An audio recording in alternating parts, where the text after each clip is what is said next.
On a quiet morning, when mist still kissed the river's surface, a venerable monk approached the riverbank to cross to the other side. The Ferrygirl was already there, young, composed, with flowing black hair and eyes that seemed to read hearts without words. As the monk stepped onto the boat, palms joined in greeting. The girl smiled gently and said, "Master, today your fare is double." Surprised, the monk asked, "Why is that?" She replied softly, "Because you looked at me." The monk said nothing more. He simply paid and silently walked off once the boat reached the shore. Days later, he returned to the river. Again, the same girl, the same boat. But this time, she smiled and said, "Today your fare is triple." The monk frowned and asked, "Why now?" Her voice remained calm, almost teasing. "Because you not only looked at me, but also at my reflection in the water." The monk lowered his gaze and paid, but this time he walked away with a deeper silent seno of the mouth, but of the mind. Time passed. One afternoon, the monk returned again. But this time, the moment his feet touched the ferry, he closed his eyes and entered meditation. Eyes shut, mind still. The boat moved across the current without a single word exchanged. At the other shore, just as the monk was about to disembark, the girl spoke, "Today, your fare is fivefold." He opened his eyes and looked at her. "Why so much? I didn't even look at you."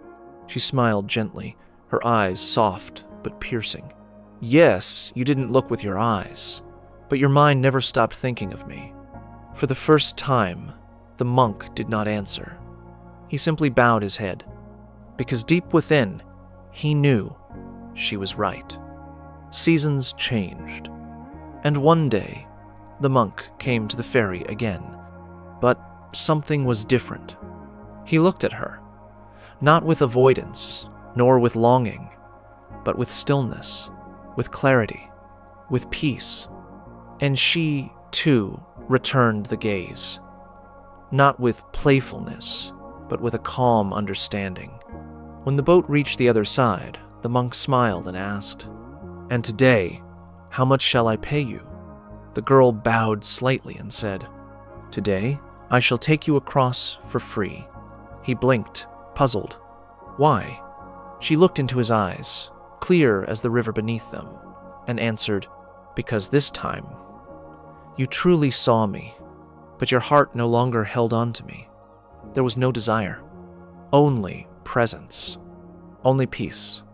Dear listener, we live in this world. We see, we hear, we feel, but wisdom doesn't lie in closing our eyes or running away. The real question is, when you see, do you cling? When you hear, do you grasp? When you close your eyes, has your mind truly let go? Or are you still holding on in silence? Many people spend their whole lives avoiding temptation, but their minds chase it relentlessly. Others walk calmly through this world, not avoiding, not indulging, but simply letting things be as they are. Desire doesn't live in the eyes, it lives in the mind.